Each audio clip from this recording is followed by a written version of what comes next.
Happy morning to all the listeners and viewers. Hi, my name is Sumit.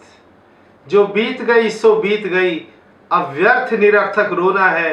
संचित कर्मों के फलस्वरूप कुछ पाना है, कुछ खोना है। हम तुम केवल कठपुतले हैं, संचालन करता है दृश्य। बीते को तुम मिट्टी डालो, शायद भविष्य में सोना है। हर पीड़ा का उपचार यहाँ, अथवा पीड़ा को सहन करो। कुछ दर्द समय ने धो डाला, कुछ शेष समय को धोना है। जो संभव हो कुछ भी उपाय, तो तन मन धन से जुट जाओ, अथवा स्वीकारो भावी को। होगा जो निश्चित होना है, जो होना है उसे कोई नहीं रोक सकता। दुनिया की कोई शक्ति भी नहीं रोक सकती। जो होना है वो निश्चित ही होगा। आप फैक्ट को चेंज नहीं कर सकते, आप अवश्यम भावी को चेंज नहीं कर सकते, आप किसी भी व्यक्ति के व्यवहार को चेंज नहीं कर सकते, क्योंकि जो व्यक्ति जैसा भी आपसे व्यवहार कर रहा है उसने अपने मन को इंस्ट्रक्शन दिया है प्रॉफिट के लिए। उसको उस व्यवहार में उसका प्रॉफिट नजर आता है। पर यहां जानने की सबसे महत्वपूर्ण बात एक है, जीवन में जो भी सबसे ज्यादा इंपॉर्टेंट है वो अंदर से आता है। जो विधायक है वो अंदर से आता है, वो बाहर से नहीं आता। पर हम में से अधिकतर की एक बुरी आदत है, हम दूसरों को ज्यादा इंपॉर्टेंस देते हैं, हम दूसरों पर ज्यादा ध्यान देते हैं, हम दूसरों से ज्यादा प्रभावित होते हैं। जब तक आप प्रभावित होना बंद नहीं करेंगे तब तक आप एक पर्सन से पर्सनैलिटी नहीं बन सकते। जरा सोचिए, अगर कोई भी व्यक्ति आपसे गलत तरीके से पेश आ रहा है किसी भी स्थिति या परिस्थिति में, तो उसमें उसका प्रॉफिट नजर आ रहा है, तो उस व्यक्ति को आप कैसे हैंडल करेंगे? उस व्यक्ति को आप बीमार समझिए। आपने देखा होगा, जब एक घर में बीमार व्यक्ति होता है तो हमेशा चिल्लाता रहता है, वो बात नहीं मानता। अगर उसको हॉस्पिटल में भी एडमिट किया जाता है तो वो डॉक्टर से भी बदतमीजी से पेश आता है, पर डॉक्टर उसे बड़े प्यार से हैंडल करते हैं। बस आपको ये छोटा सा काम करना है। क्यों? क्योंकि आप फीलिंग बीइंग है, डीलिंग बीइंग नहीं है। अगर किसी भी तरह का गलत व्यवहार बाहर से आपकी तरफ को आ रहा है तो आप उसको बीमार समझिए। और बीमार पर क्या की जाती है? रहम की जाती है। इसलिए अहम को छोड़िए, बहम को छोड़िए और रहम से नाता जोड़िए। जब आप ऐसे व्यक्ति को डील करेंगे तो आप पर्सन से पर्सनैलिटी बनेंगे। याद रहे कि आप फीलिंग बीइंग है, डीलिंग बीइंग नहीं है। आप एक पावरफुल बीइंग है, आप एक पीसफुल बीइंग है, आप एक ब्लिसफुल बीइंग है।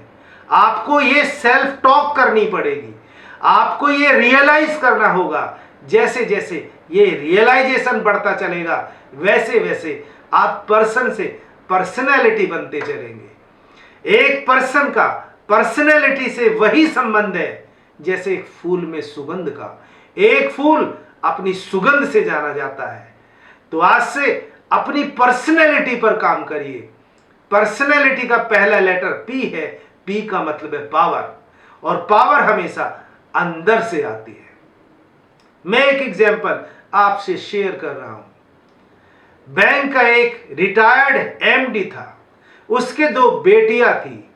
जो बड़ी बेटी थी उसकी शादी की बात एक सफल उद्योगपति के बेटे से चल रही थी। तो एक दिन वो अपने घर से 7 बजे निकला, क्योंकि 7:30 बजे का लड़के वालों से उसका अपॉइंटमेंट था।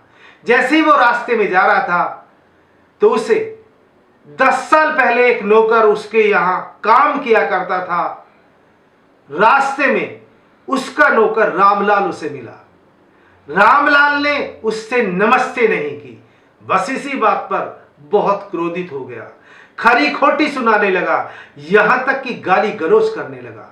वहां भीड़ लग गई। भीड़ ने जिस किसी तरीके से उस रिटायर्ड बैंक के कर्मचारी को समझाया। ऐसा करने में शाम के 9 बज गए। घर वाले सब खुश हो रहे थे कि पापा जी आएंगे और हमको खुशखबरी देंगे। पापा जी क्रोध में थे। जब उन्होंने क्रोध में दरवाजा खोला तो सारे घर वाले आशंकित हो गए और यह सोचने लगे कि लड़के वालों ने इनकी आवभगत नहीं की, मेहमान नवाजी नहीं की, ठीक तरीके से इनका वेलकम नहीं किया।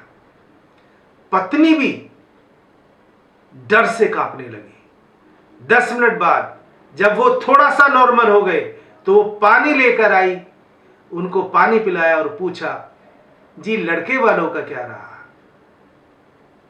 तो उन्होंने कहा, मैं जैसे रास्ते में जा रहा था तो मुझे वो रामलाल था ना जो 10 साल पहले हमारे यहां नौकर था, उसमें तो बड़ा घमंड आ गया। उसने तो मुझसे नमस्ते तक नहीं की और मुझे इतना क्रोध आया कि मैंने गाली गलौज उसको कर दी। उसने कहा, चलो, पर मैं तो ये पूछ रही थी कि लड़के वालों का क्या हुआ? उसने कहा, मैं तो उसे भूल ही गया था। तो ना जाने रोजाना कितने रामलाल ऐसे ही कंकड़ मारने वाले मिलते हैं। और हमारे देश में तो अधिकतर लोग 50 कंकड़ घर से लेकर निकलते हैं और जब तक वो किसी न किसी को मार नहीं लेते तब तक उनको सुकून नहीं मिलता। तो ऐसे कंकड़ आप भी बहुत सारे अपनी लाइफ में फेस करेंगे। ऐसे लोग आपको बहुत मिलेंगे और ऐसे लोग घर से ही शुरू होते हैं और हर जगह पर मिलते हैं। तो बस इन कंकड़ों से आपको प्रभावित नहीं होना है, इनको बीमार समझकर इन पर रहम करके आपको छोड़ देना है, तभी आप पर्सन से पर्सनैलिटी बन सकते हैं। ये वीडियो आपको अगर अच्छा लगा हो तो आप इसे लाइक करें, सब्सक्राइब करें और ज्यादा से ज्यादा शेयर करें। Thank you so much.